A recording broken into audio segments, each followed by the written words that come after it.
سلام درنو لیدونکو ستړي مشئ. د کوټې او چمن د لویې لارې بندېدل په درېیمه ورځ هم د اعتراضونو لړۍ روانه ده. جزئیات ویډیو کې وګورئ، چینل سره هم سبسکرایب کړئ. د بلوچستان ایالت په چمن کې نن په درېیمه ورځ هم د اعتراضونو لړۍ روانه ده. د مترازانو له 3 ورځو راهیسې د کوټې او چمن ترمنځ لوی سړک بند کړی دی.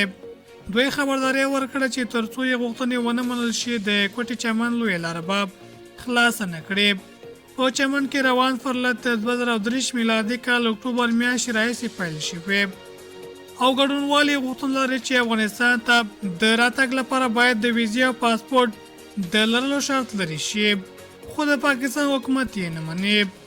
دا پرلت تېره اونۍ وروسته له هغې په تجدید واوښت چې د ګډونوالو په وینا ملیشه ځواکونو دوی فرقم برید وکړ، یو تن یې په ډزو وواژه او له 10 زیات یې نور ټپیان کړل.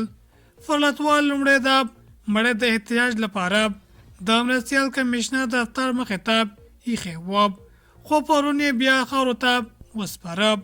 ملیشه ځواک وایي چې په پرلتوالو یې ډزې نه دي کړې. بل وریته د غزني په جاغوري ولسوالۍ کې د 15 میلیون افغانیو په لګښت یو ښوونځي ته ودانۍ جوړیږي. د یاد ولایت د پوهنې ریاست مسؤلینو ویلي چې د جاغوري ولسوالۍ اوسیدونکو په مالي ملاتړ له 15 میلیون افغانیو په لګښت د حیدر لیسې لپاره د یوې درفوړیزې ودانۍ د جوړولو چارې پیل شوې دي.